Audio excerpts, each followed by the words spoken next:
మాటలాడుతున్నటువంటి మాటలు. అపోస్తలుడైన పేతురు 12 మందిలో నొకడు, పరిశుద్ధాత్మ చేత నిండుకొనిన వాడై మాటలాడుతున్నటువంటి మాట. అపోస్తలుల కార్యములు 2వ అధ్యాయం 14వ వచనం. అయితే పేతురు ఆ 11 కూడా లేచి నిలిచి బిగ్గరగా వారితో ఇట్లా నేను, ఎవరితో అంటే ఆ 11 11 ప్లస్ పేతురు ఎంతమంది? అపోస్తలులు ఎంతమంది? మొత్తం 12 మంది. అయ్యా మరి ఇస్కరియోతు యూదా లేడు కదయా అనొచ్చు మీరు. ఇస్కరియోతు యూదా అప్పటికే యేసు ప్రభువును పట్టించి ఉరేసుకొని చనిపోయాడు. ఈ అపోస్తలుడైన ఇస్కరియోతు యూదా ప్లేస్ లో ఎవరు ఎన్నుకోబడ్డారు? మత్తయి ఎన్నుకోబడ్డాడు. ఇక్కడే అపోస్తల కార్యములోనే, అపోస్తల కార్యం 1వ అధ్యాయం 26వ వచనం.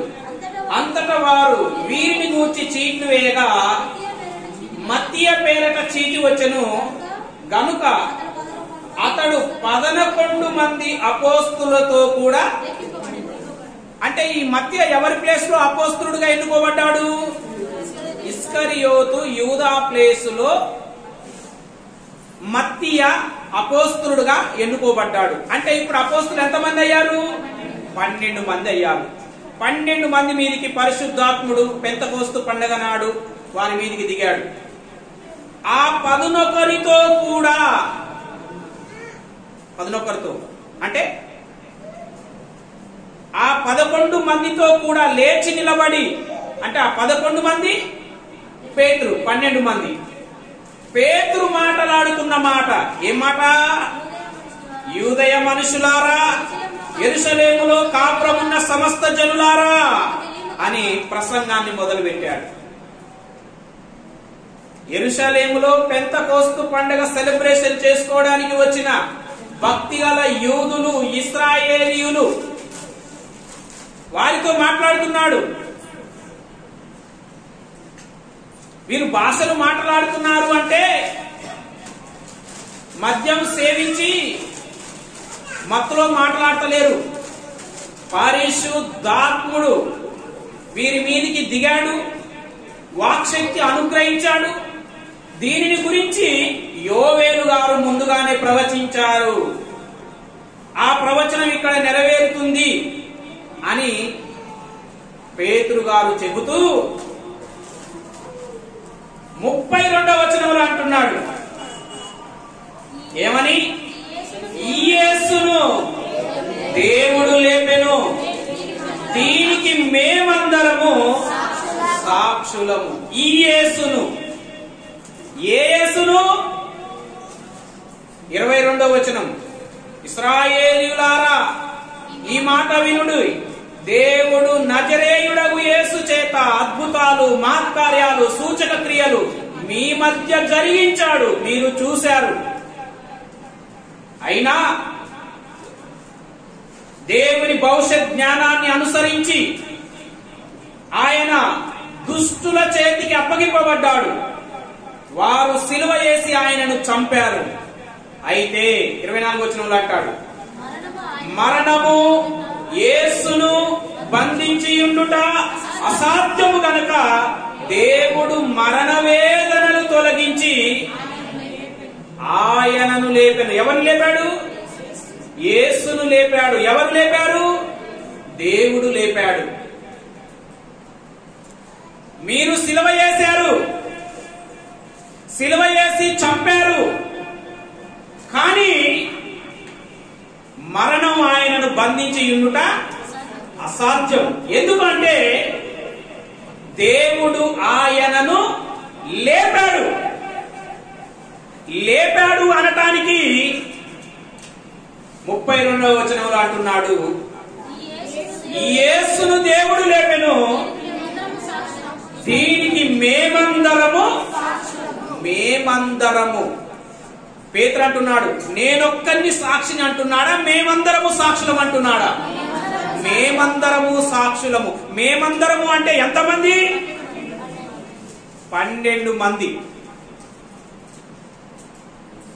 మిగతా 11 మందితో కలుపుకొని మాట్లాడుతున్నాడు. ఏమనంటే, ఈ యేసును దేవుడు లేపాడు. ఏ యేసు అంటే మీరు సిలువ వేసిన నజరేయుడగు యేసు. మీరు సిలువ వేసి చంపిన నజరేయుడగు యేసును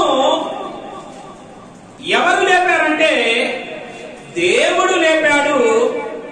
దేవుడు లేపాడు అనడానికి మేము సాక్షులం. మేము సాక్షులం. అందుకే యేసు ప్రభువారు సమాధి నుండి లేచి శిష్యులకు, అనేక మంది ప్రజలకు కనబడి ఆరోహణం అయ్యే ముందు శిష్యులకు ఏం చెప్పాడో తెలుసా? అపోస్తల కార్యములోనే 1వ అధ్యాయం 8వ వచనంలో ఉంటది. అయినను పరిశుద్ధాత్ముడు మీ మీదికి వచ్చినప్పుడు మీరు శక్తిని పొందుకుంటారు. గనుక యెరూషలేములోను యూదయ సమరయ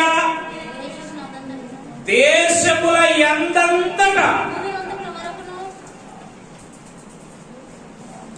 భూదిగంతముల వరకు ఏటట ఏటమ్మా? నాకు సాక్షులై ఉంటారు. నాకు సాక్షులై ఎక్కడ?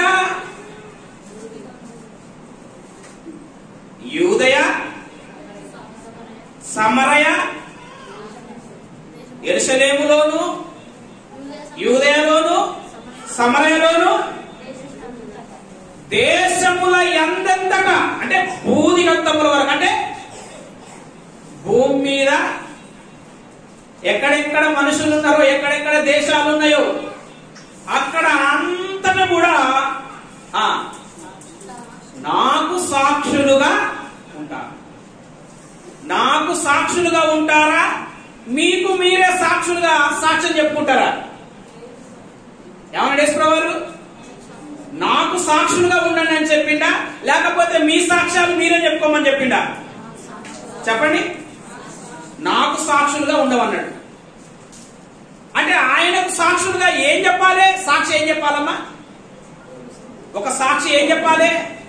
సాక్ష్యం చెప్పాలి. ఏం సాక్ష్యం చెప్పాలి? కన్నవాటిని, విన్నవాటిని నలుగురిలో సాక్ష్యం చెప్పాలి. అదే సాక్ష్యం అంటే. నువ్వు చూసినవా అంటే అవునయ్యా నేను చూసినా అని చెప్పాలి. లేకపోతే వింటే నువ్వు విన్నవా అంటే అవునయ్యా నేను విన్నా అని సాక్ష్యం చెప్పాలి. యేసు ప్రభు శిష్యులకు చెప్తున్నాడు ఏమని? మీరు నాకు సాక్షులుగా ఉండండి. మరి శిష్యులు ఏమన్నారు? 32వ వచనంలో 2వ అధ్యాయం, ఈ యేసును దేవుడు లేపెను. అది సాక్ష్యం అంటే. పేతురు సాక్ష్యం ఇస్తున్నాడా? ఏమని సాక్ష్యం ఇస్తున్నాడు? యేసును దేవుడు లేపాడు, దేవుడు లేపాడు అనడానికి మేము సాక్షులం. మేము చూశాం, మేము సాక్షులం. అంటే పేతురు యేసు ప్రభుకు సాక్షిగా ఉన్నాడా, లేకపోతే పేతురు ప్రసంగంలో ఆయన గురించి ఆయన సాక్ష్యం చెప్తున్నాడా? ఆయన గురించి ఆయన చెప్పుకుంటున్నా? యేసు ప్రభువు శిష్యులకు నాకు సాక్షులుగా ఉండండి అని చెప్తే ఇప్పుడు జనాలు ఏం చేస్తున్నారంటే వీరి సాక్ష్యాలు వీళ్ళే చెప్పుకుంటారు. ఏమని పేతురు చెప్పినా? నేను యేసు ప్రభు దగ్గరికి రాకముందు చేపలు పట్టేటోండి, ఒకనాడు వల ఖరాబ్ అయింది, లేకపోతే బోటు పగిలిపోయింది, ఒకనాడు మా భార్య నేను వేటకు పోయి చేపలు తెస్తానేమో అని ఎదురు చూస్తుంది. చెప్పాడు ఆయన? ప్రసంగం వల్ల తనకు ఏమేమి జరిగినాయి అని చెప్పాడా? తనకు సాక్ష్యం అంటే తన జీవితంలో జరిగిన చెప్పుకుంటలేడు. సాక్ష్యం అంటే యేసు ప్రభులో ఆయన చూసినది సాక్ష్యం చెప్తున్నాడు. మరి ఈ రోజుల్లో సేవకులైన విశ్వాసులైన ఏం చెప్తారు?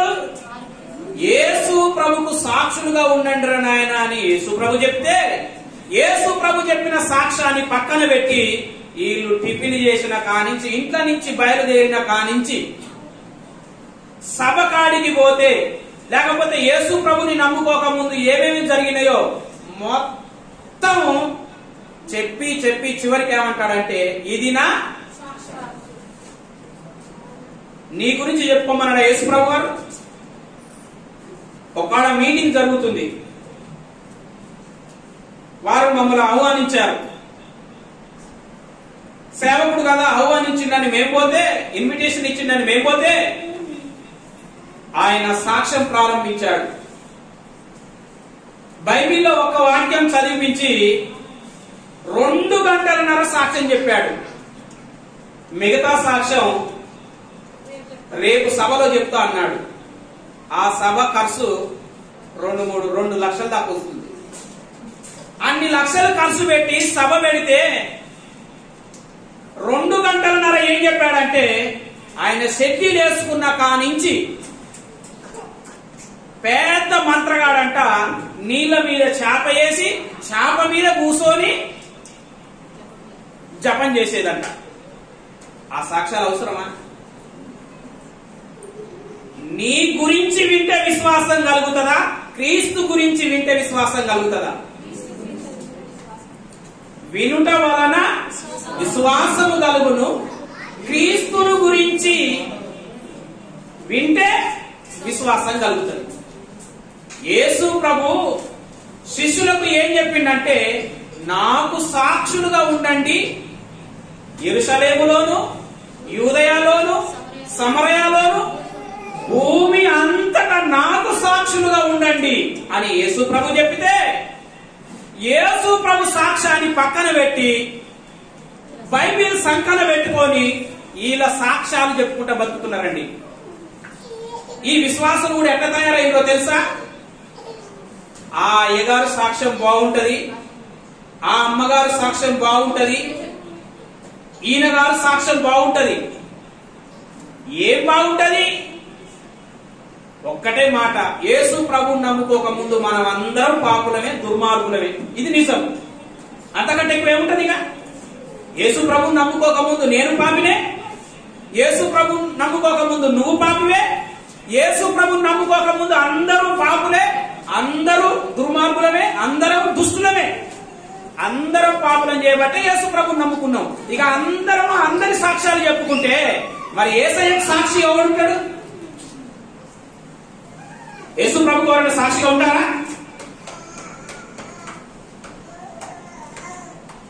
కానీ ఇక్కడ ఏమంటున్నాడు పేతురు గారు? దేవుడు యేసును లేపెను, అందుకు మేమందరము సాక్షులము. చూసారా? చూసారండి? ఇక్కడ 12 మంది సాక్ష్యం ఇస్తున్నారు. సాక్ష్యం ఎప్పుడు చెల్తదో తెలుసా? ఒకరి సాక్ష్యం చెల్తదా? కోర్టులో, న్యాయస్థానాలలో ఒకరి సాక్ష్యం చెల్తదా? ఒక సమస్య పరిష్కారం జరగాలంటే, ఒక వివాదం తీర్మానం కావాలంటే, ఒక జగడం ఇద్దరి మధ్య ఉన్న తగాద పరిష్కారం కావాలంటే వారి మధ్య ఏం కావాలి? పెద్ద మనుషులు, సాక్షులను పిలుస్తారు. ధర్మశాస్త్రం కూడా యేసు ప్రభు కూడా ఒక మాట అన్నాడు. యోహాను సువార్త 8వ అధ్యాయం 17వ వచనం.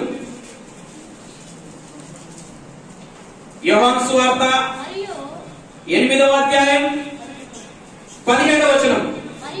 మరియు ఇద్దరు మనుషుల సాక్ష్యము సత్యమని మీ ధర్మశాస్త్రములో వ్రాయబడి ఉన్నది కదా. చాలు.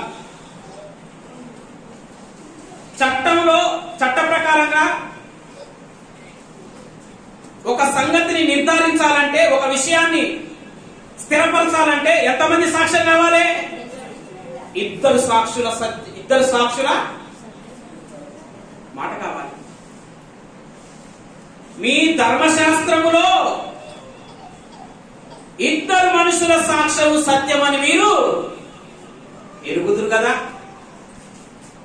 ఇదే సంగతి ధర్మశాస్త్రంలో ద్వితీయోపదేశ కాండంలో 19వ అధ్యాయం 15వ వచనంలో మోషే గారు ఇశ్రాయేలు జనాంగానికి రాస్తూ ఉన్నాడు.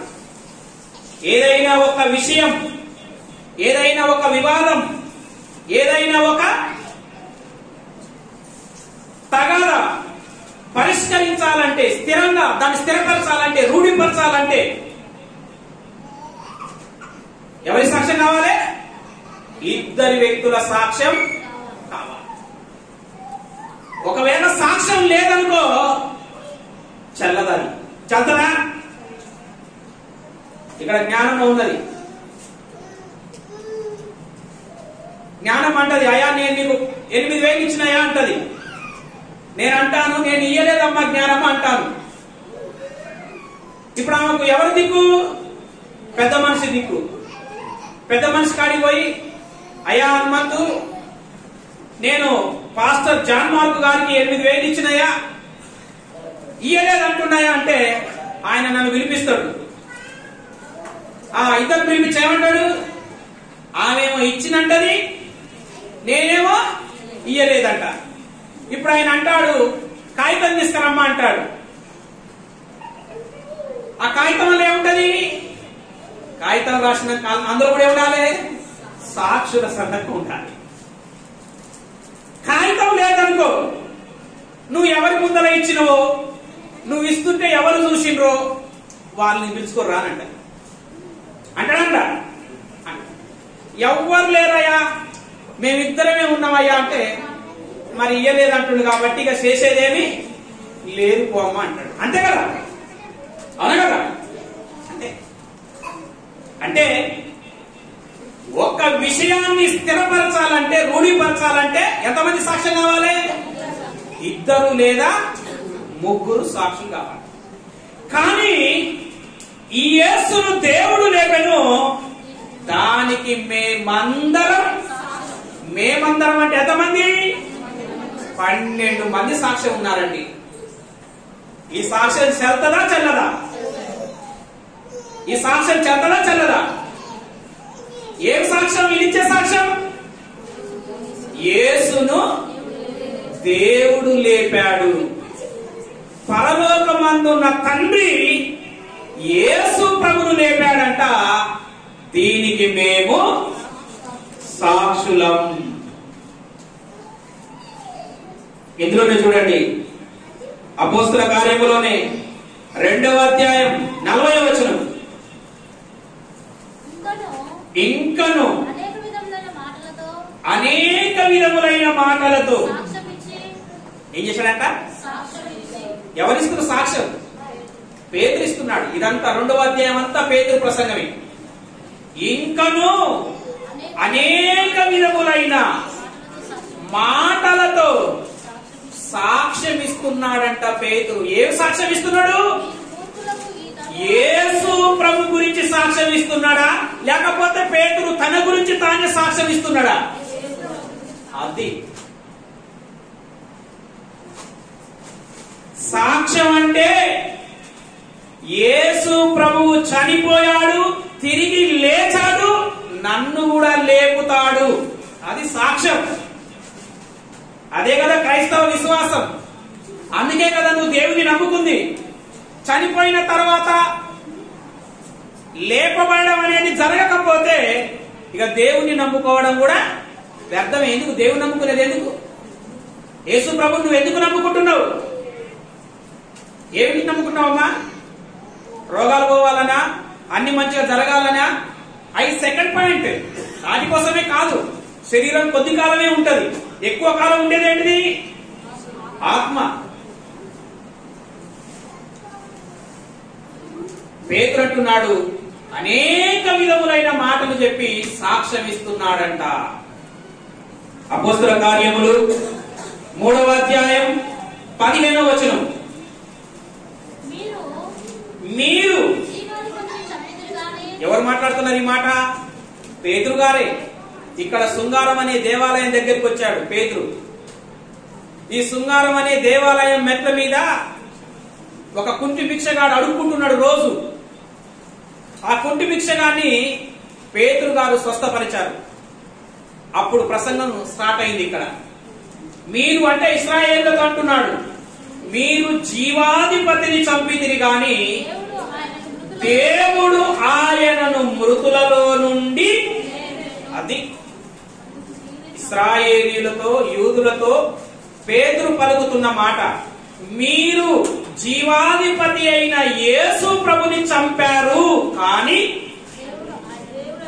దేవుడు యేసు ప్రభుని మృతులలో నుండి లేపాడు, అందుకు మేము, అది ఎవరట? పేతురు అంటున్నాడు, ఇశ్రాయేలీయులారా, యేసు ప్రభుని మీరు చంపారు సిలువ చేసి, కానీ దేవుడు ఆయనను లేపాడు. దేవుడు లేపాడు ఆయనను అనడానికి మేము సాక్షులము. అపోస్తలుల ప్రసంగం చూడండి, అపోస్తలుల సాక్ష్యం చూడండి. ప్రతి చోట ప్రతి అధ్యాయంలో ఇదే వాళ్ళు సాక్ష్యం ఇచ్చేది. మేము సాక్షులం దానికి, దేవుడు లేపాడు అనడానికి. అపోస్తల కార్యము 4వ అధ్యాయము 33వ వచనం. ఇదియుగాక అపోస్తలులు బహు బలముగా ప్రభువైన యేసు పునరుత్థానమును గూర్చి,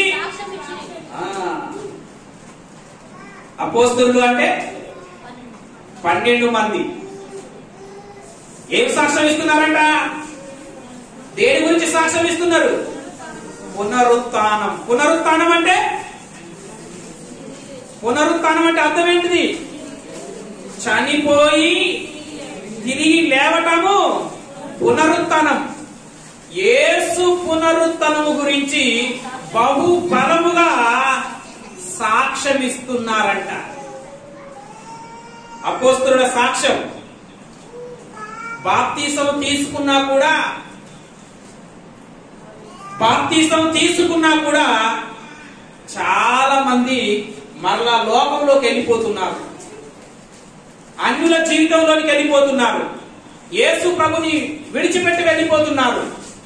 కారణం ఏంటంటే యేసు ప్రభు తిరిగి లేచాడన్న నమ్మకం వారికి లేదు. యేసు ప్రభు తిరిగి లేచాడన్న నమ్మకం నీకుంటే నువ్వు కూడా చనిపోయినాక తిరిగి లేస్తావు. యేసు ప్రభు మా కుటుంబంలో ఏం చేస్తలేడండి, మా జీవితం వల్ల ఏం చేస్తలేడండి, మాకు అనుకున్నవి నెరవేరడం లేదండి, మా మొక్కులు తీరడం లేదండి,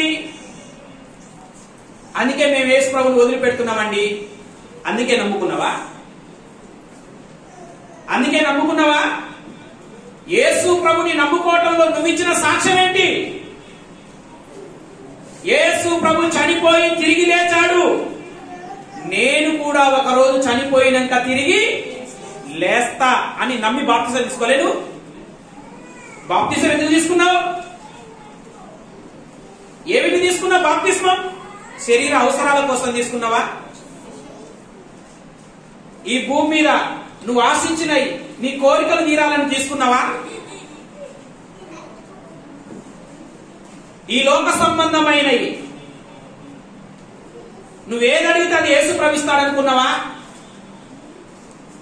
అవి సెకండ్ పాయింట్. అవి ఇచ్చినా ఇయ్యకపోయినా పునరుత్థానం, క్రైస్తవులకు పునరుత్థానం. ప్రతి క్రైస్తవుడు చనిపోతే స్నానం చేయించి తెల్ల బట్టలేసి పెట్టెల పెట్టి పాటలు పాడుకుంటా వెళ్ళి సమాధిలో పెట్టి, ఎందుకు అదంతా? ఒకరోజు యేసు ప్రభు తిరిగి వస్తాడు మేఘాల మీద. ఆయనను చంపారు, సమాధిలో పెట్టారు, ఆయన లేచాడు. బట్ నేను కూడా చనిపోయాక నన్ను పెట్టెలో పెడితే నేను కూడా తిరిగి లేస్తా. అది కాదా నీ నమ్మకం? అది కాదా నీ సాక్ష్యం? దానికోసం నమ్ముకోలేను. శరీర అవసరాల కోసం నమ్ముకున్నావా? శరీర అవసరాలు యేసు ప్రభుని నమ్ముకున్నా తీరుతాయి. యేసు ప్రభుని నమ్ముకోకుండా కోట్ల మంది ప్రజలు ఉన్నారు. వారందరూ యేసు ప్రభుని నమ్ముకున్నారా? నమ్ముకోలే. వారి అవసరాలు తీరట్లేవా? వారు మేడలు కట్టుకోలేదా? ఉద్యోగాలు చేయడం లేదా? రోగాలు పోవడం లేదా? హాస్పిటల్కి పోతే పిల్లలు కలగడం లేదా? పెళ్లిళ్ళు కావడం లేదా? యేసు ప్రభుని నమ్ముకున్నా భూమి మీద నీకు అన్ని కలుగుతాయి. యేసు ప్రభుని నమ్ముకోకపోయిన వాళ్ళకు కూడా అన్ని కలుగుతాయి. కానీ ఎందుకు నమ్ముకున్నావో తెలుసా? అపోస్తలుడు ఇచ్చే సాక్ష్యం ఏంటి? అపోస్తలుడు ఇచ్చే సాక్ష్యం ఆయన పునరుత్థనమును గురించి బహు బలముగా సాక్ష్యం ఇచ్చారు. ఎక్కడ మారుతున్నదో తెలుసా? సాక్ష్యం ఎక్కడ తారుమారైందో తెలుసా? యేసు ప్రభు చెప్పమన్న సాక్ష్యాన్ని తుంగలో దొక్కి పాస్టర్లు ఇలా సాక్ష్యాలు చెప్పుకోవడం వల్ల విశ్వాసులు ఎట్లా తయారైందంటే, యేసు ప్రభుని నమ్ముకుంటేనంట మేడలు వస్తాయంట కదా, గొర్రెలు వస్తాయంట కదా, ఇండ్లు వస్తాయంట కదా. అయ్యగారు సాక్ష్యం చెప్పాడు మన్న. ఇదా నువ్వే సాక్ష్యం చెప్తే విశ్వాసులు అట్లనే తయారవుతారు. ఏ సాక్ష్యం చెప్తావు నువ్వు? నాకు ఒకప్పుడు ఏమీ లేదండి, యేసు ప్రభుని నమ్ముకున్నాక ఈ బిల్డింగ్ కట్టుకున్నానండి. ఇదే సాక్ష్యం. అయితే మీరు ఇప్పుడు నా సాక్ష్యం విన్న వాళ్ళకు మీకేం ఆశ పుట్టాలి? మార్కయ్య గారు నమ్ముకుంటే బిల్డింగ్ కట్టించిండు, మేము నమ్ముకుంటే కూడా మాకు బిల్డింగ్ కట్టిస్తాడు. మీకు బిల్డింగ్ జరగకపోతే మార్కయ్య గారికి ఖర్చు వచ్చిండు కానీ మాకు గోవింద. ఇదేనా పాస్టర్ చెప్పే సాక్ష్యం? ఇదేనా విశ్వాసులు కూడా ఇదేగా తయారు చేసేది? నీ సాక్ష్యం బలంగా నీవు చెప్పినట్టుగా ఉంటేనేమో బలంగా ఉంటావు. సాక్ష్యం చెప్పిన వాళ్ళు ఒక్కసారి ఆ సాక్ష్యం రివర్స్ అయిందనుకో, శ్రమలు వచ్చినాయి అనుకో, ఆ సాక్ష్యం ఏదో పాట కూడా ఉంది, ఏదో సాక్ష్యానికి గొప్పలు చెప్తావు, సాక్ష్యం సన్నగిలిపోగానే సతకల పడతావు. ఏందమ్మా చర్చిలో అంత గొప్ప సాక్ష్యం చెప్తివి, మళ్ళా చర్చికి పోతలేమంటే ఏమో అక్క, అన్ని శ్రమలు, శోధనలు, కష్టాలు, ఇబ్బందులు, రోగాలు. అమ్మ చర్చిలో ఎగిరి సాక్ష్యం చెప్తుంది కదనే, చెప్పిన సాక్ష్యం ఎక్కడ పోయింది? అప్పుడు మంచిగా చేసింది, అప్పుడు చెప్పిన. మరి ఇప్పుడు ఏమైంది? ఇప్పుడు మంచిగా జరగట్లేదు అక్క, అందుకే చర్చి మానేసిన. ఇదేనా సాక్ష్యం? ఇదేనా సాక్ష్యం? ఒకటే క్రైస్తవులు ఇచ్చే సాక్ష్యం, అపోస్తలులు ఇచ్చే సాక్ష్యం ఒకటే. ఏంటా సాక్ష్యం? యేసును దేవుడు లేపాడు, మనలు కూడా లేపుతాడు. ఇది వాళ్ళే సాక్ష్యం. అప్పుడు వినేవాడిలో ఏ విశ్వాసం పుడుతుంది? అమ్మో యేసు ప్రభును నమ్ముకుంటే చనిపోయినాక తిరిగి లేస్తారంటారా అన్న నమ్మకం పుడుతుంది. అందుకు నమ్ముకుంటారు. ఇక్కడ చూడండి, అపోస్తల కార్యము 4వ అధ్యాయం 10వ వచనం. మీరందరూ ఇశ్రాయేలు ప్రజలందరూ తెలుసుకోవలసినదేమనగా, ఇశ్రాయేలులారా, మీరు సిలువ వేసినట్టియు మృతులలో నుండి దేవుడు లేపినట్టియు నజరేయుడైన యేసు క్రీస్తు నామముననే వీడు స్వస్థత పొందాడు. మృతులలో నుండి ఎవరు లేపారట? ఎవరు లేపారమ్మా? మృతులలో నుండి నజరేయుడకు యేసును ఎవరు లేపారు? దేవుడు లేపాడు. ఎవరు చెప్తున్నారు ఈ మాట? పేతురు గారు. ఇంకో మాట చూడండి, అపోస్తల కార్యంలోనే 5వ అధ్యాయం 30వ వచనం, 32వ వచనం. మీరు మ్రానున వేలాడవేసి సంహరించిన యేసును మన పితరుల దేవుడు లేపెను. ఎవరు లేపారట? మన పితరుల దేవుడు లేపెను. చదవండి. ఇశ్రాయేలునకు మారు మనసు పాపక్షమాపణ దయచేయుటకై దేవుడు ఆయనను అధిపతిని గాను రక్షకుని గాను తన దక్షిణాస్తము చేత హెచ్చించి ఉన్నాడు. మేమును దేవుడు తనకు విధేయులైన వారికి అనుగ్రహించిన పరిశుద్ధాత్మయు ఈ సంగతులకు సాక్షులముగా ఉన్నామని చెప్పారంట. ఎవరెవరు సాక్షులమ్మా? మేమును పరిశుద్ధాత్ముడు. చూడండి పేతురు గారు ఎంత చక్కగా రాశాడు. మేమును అంటే అపోస్తలులు 12 మంది, మేము మాతో పాటు ఎవరు? పరిశుద్ధాత్ముడు. ఈ సంగతులకు సాక్షులుగా ఉన్నాము. ఏ సంగతులకు? దేవుడు యేసును లేపాడు అనడానికి మేము 12 మంది సాక్షులుగా ఉన్నాము. మాతో పాటు ఇంకొకరు యాడ్ అయ్యారు. ఎవరు? పరిశుద్ధాత్ముడు కూడా సాక్ష్యంగా ఉన్నాడు. పరిశుద్ధాత్ముడు కూడా సాక్ష్యంగా ఉన్నాడు. ఎవరు లేపారంట? ఏ దేవుడు లేపాడు?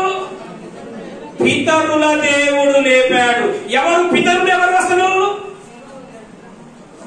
అపోస్తుల కార్యము 13వ అధ్యాయం అపోస్తుల కార్యము 3వ అధ్యాయం 13వ వచనం. అబ్రహాము, ఇస్సాకు, యాకోబు అను వారి దేవుడు అనగా మన పితరుల దేవుడు. ఎవరమ్మా పితరులు? ఎవరు? అబ్రహాము, ఇస్సాకు, యాకోబు. వీరెవరు? పితరులు. మన పితరుల దేవుడు. మన పితరుల దేవుడు తన సేవకుడైన యేసును మహిమపరిచి ఉన్నాడు.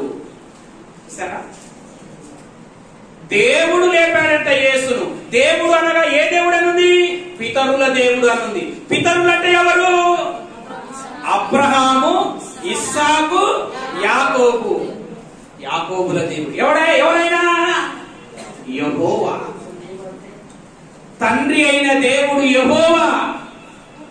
తండ్రి అయినటువంటి దేవుడు, సర్వశక్తి గల దేవుడు, ఉన్నవాడను అనువాడనయ్యున్న దేవుడు ఎవరిని లేపాడంట?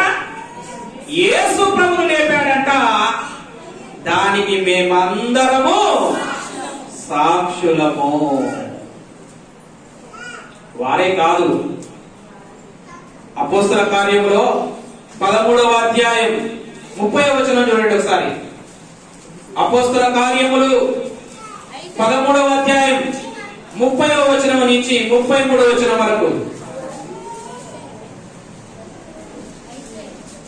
అయితే దేవుడు మృతులలో నుండి ఆయన అంటే యేసును లేపెను.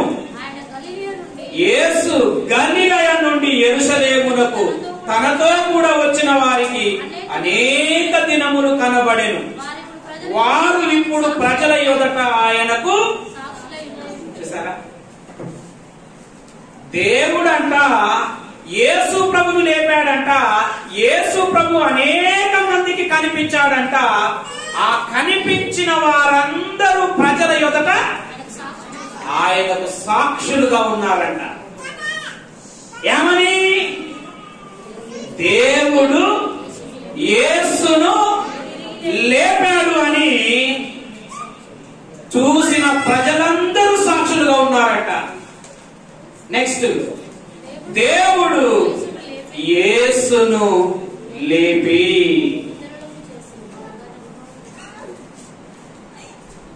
ఎవరు?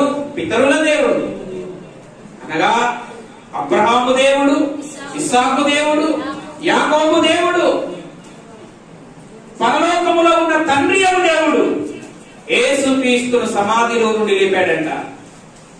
ఎంతమంది కనిపించాడంట? అనేక మందికి కనిపించాడంట.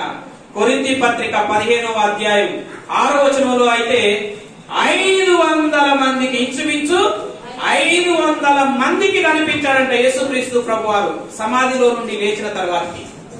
వారందరూ కూడా చూసిన వారందరూ వాళ్ళందరూ కూడా యేసు ప్రభు పునరుత్థానానికి సాక్షులుగా ఉన్నారట ఆ రోజుల్లో. ఇప్పుడు మరణించారు, లేదు. మరి ఇప్పుడు మనకేంటి? మనం ఏం సాక్ష్యం ఇవ్వాలి? చివరిగా రోమాపత్రిక 10వ అధ్యాయం 8వ వచనాన్ని చూసుకుందాం. రోమాపత్రిక 10వ అధ్యాయం 8వ వచనం నుంచి మనం చదువుకుందాం. అదేమని చెప్పుచున్నది? వాక్యము నీ యొద్దను, నీ నోటను, నీ హృదయములో ఉన్నది. అది మేము ప్రకటించు విశ్వాస వాక్యమే. అదేమనగా ఏంటంట? యేసు ప్రభువుని నీ నోటితో ఒప్పుకోవాలి. దేవుడు మృతులలో నుండి యేసును లేపెనని నీ హృదయములో విశ్వసించిన ఎడల అది. ఇప్పుడు నీకు రక్షణ రావాలంటే, నీవు రక్షింపబడాలి అంటే ఏమని విశ్వసించాలి? దేవుడు మృతులలో నుండి యేసును లేపెనని నీ హృదయములో నీవు విశ్వసించితే, నీవు నమ్మితే నీవు రక్షింపబడతావు. నీవు నమ్మకపోతే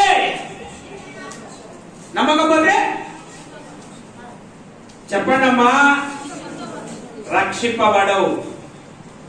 ఏమని విశ్వసించాలి మనం? ఏమని నమ్మాలి మనం? దేవుడు యేసును లేపాడని మన హృదయంలో విశ్వసిస్తే మనం రక్షింపబడతాం. మనం ఏమని సాక్ష్యం చెప్పాలి? మనం దేవుడు యేసును సమాధిలో నుండి లేపాడు అని అపోస్తలులకు చెప్పాడు. అపోస్తలులు సాక్ష్యం ఇచ్చారు. ఆ సాక్ష్యము యెరూషలేములో ప్రారంభమైంది.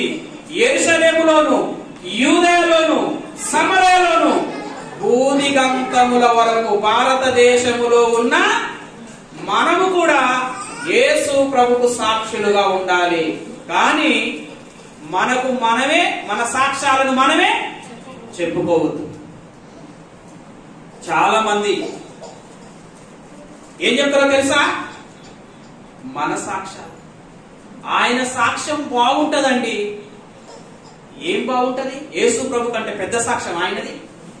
పరలోకములో మహిమలో ఉన్న యేసు ప్రభు వారు దీనాతి దీనంగా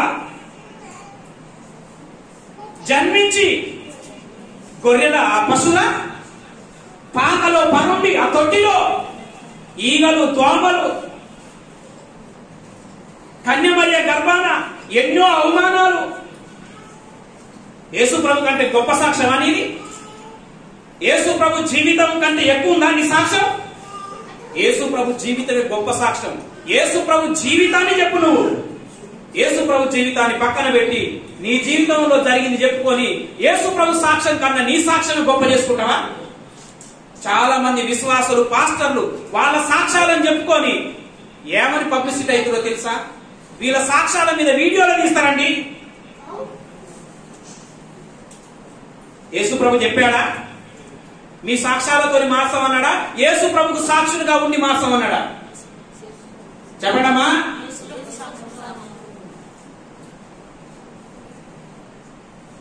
ఇక్కడ క్రైస్తవ్యం తప్పుదారి పట్టింది.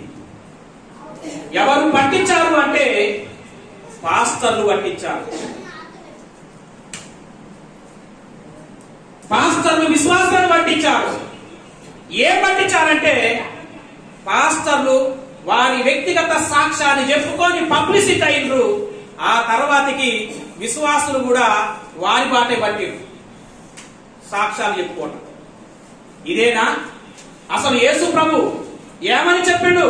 సమాధిలో నుండి తిరిగి లేచిన తర్వాతకి పరలోకానికి ఆహరణమైపోతూ శిష్యులకు ఏం చెప్పిండంటే, నాకు సాక్షులుగా ఉండండి. నేను తిరిగి లేచాను, నేను చనిపోయాను, తిరిగి లేచాను, మీరు చూశారు, ఇది చెప్పండి, సాక్షులుగా ఉండండి అంటే ఎవరన్నా యేసు ప్రభు సాక్ష్యం చెప్తున్నారా? యేసు ప్రభు సాక్ష్యాన్ని ఎవరన్నా చెప్తున్నారా? ఒక్కొక్కటి సాక్ష్యం ఏదైనా పెద్ద మీటింగ్లు పెడితే, పబ్లిక్ మీటింగ్స్ పెడితే పోస్టర్లలో వేస్తారండి. గొప్ప సాక్ష్యము కలిగిన దైవజనులు, దైవ సేవకులు. ఏంది నీ సాక్ష్యం? యేసు ప్రభు కంటే ఎక్కువ నీ సాక్ష్యం? మా అంటే నరాంతకుడు, మా అయితే వ్యభిచారివి, మా అయితే తాగుబోతువి, మా అయితే మంత్రగాడివి. ఏముంది? మనం అందరం చేయలేదా వ్యభిచారాలు? తాగలేదా? అబద్ధాలు ఆడలేదా? మోసం చేయలేదా? అన్యాయం చేయలేదా? అందరూ అదే బాపతి, అందరం పాపులమే. పాపులం కాబట్టే యేసయ్యను నమ్ముకున్నాం. ఇక పెద్ద సాక్ష్యం వాడిది ఇక్కడ. ఎవరన్నా పరిశుద్ధులుగా ఉండి యేసు ప్రభు దగ్గరికి వచ్చిరా? ఎవరన్నా నీతిమంతులుగా ఉండి యేసు ప్రభు దగ్గరికి వచ్చిరా? అందరం నీచులం, నికృష్టులం, దుర్మార్గులం. ఎవడు తక్కువ పాపాలు చేసిండు? ఎవడన్నా తక్కువ పాపాలు చేసిండా? నేను తక్కువ పాపాలు చేసిందా? మీరు తక్కువ పాపాలు చేసిండ్రా? ఎవడన్నా చేసిందా? నేను తక్కువ పాపాలు చేసిన అన్నోడు ఎవడన్నా ఉండా? అవ్వలే. అందరం పాపలమే. పైగా ఎగస్ట్రాలు ఎందుకు? నా సాక్ష్యం చెప్పుకోవడం, నీ సాక్ష్యం చెప్పుకోవడం. ఒకటే మాట చెప్తుంది బైబిల్. ఏమని చెప్తుంది? ఏ భేదము లేదు, అందరము చాలు. మళ్ళా పాపంలోనే బిల్డప్. ఏంది? సాక్ష్యం, పాపపు సాక్ష్యం అవసరం లేదు. యేసు ప్రభు ఒకటి చెప్పాడు. ఏం చెప్పాడు? ఏం చెప్పాడమ్మా? నాకు సాక్షులుగా. నీకు చెప్తావు, ఏమని చెప్తావు? నేను యేసు ప్రభు నమ్ముకున్నాయా? యేసు ప్రభు నమ్ముకున్నాక చాలా కాలం విమర్శింపబడ్డా, ప్రార్థన చేసినాయా? నా బిడ్డ కోసం, నా కొడుకు కోసం, నా బిడ్డ ఫీజు కట్టడానికి, పరీక్ష రాస్తుంటే ఫీజు కట్టడానికి డబ్బులు లేవయ్యా? చదువుకోలేదయా? జనం వచ్చిందయా? అయినా ప్రార్థన చేసిపోయిందయా? పరీక్ష రాసిందయా? పాస్ అయిందయా? థర్డ్ ర్యాంక్ వచ్చిందయా? దేవునికి మహిమ కలుగును గాక, ఉద్యోగం వచ్చిందయా? మంచిదే. ఈ సాక్ష్యాన్ని నమ్మి ఇంకొంతమంది అట్నే ఫాలో అవుతారు. ఆమె బిడ్డకు ఉద్యోగం రాదు, అప్పుడు వాళ్ళు ఏం కావాలి చెప్పు నాకు. చెప్పు. నీ సాక్ష్యం బాగానే ఉంది, విన్నారు. నీ సాక్ష్యాన్ని కొంతమంది ఫాలో అవుతారు. వాళ్ళకు ఉద్యోగం, వాళ్ళ పిల్లకు ఉద్యోగం రాలి, మీ పిల్లకు ఉద్యోగం వచ్చింది. అప్పుడు వారు యేసుప్రభుని వదిలిపెట్టాలనా?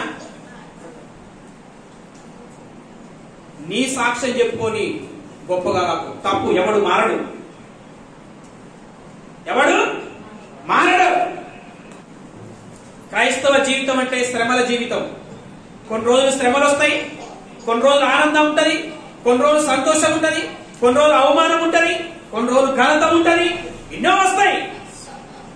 సంతోషం ఉన్నప్పుడేమో సాక్ష్యం చెప్పడం, శ్రమలు వచ్చినప్పుడేమో సన్నగిలిపోవడం. నీ సాక్ష్యం చెప్పగాకు. నీ సాక్ష్యంతో, ఒక మనిషి సాక్ష్యంతో మనుషులు మారరు. ఒకటే చెప్తుంది బైబిల్, క్రీస్తును గూర్చి వినుట వలన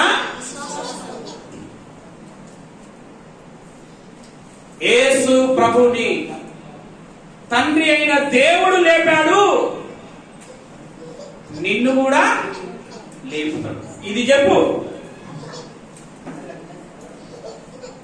చనిపోయినా నువ్వు తిరిగి లేస్తావు. ఇంతకంటే గొప్ప సాక్ష్యం ఏం కావాలి? అమ్మా నువ్వు చనిపోతే తిరిగి లేస్తావమ్మా అని చెప్పేవారికైనా 100 మందికి చెప్తే ఒక్కడన్నా రియాక్షన్ అవుతాడు. నిజమా? చనిపోయినాక లేస్తానా? వాడు చాలు.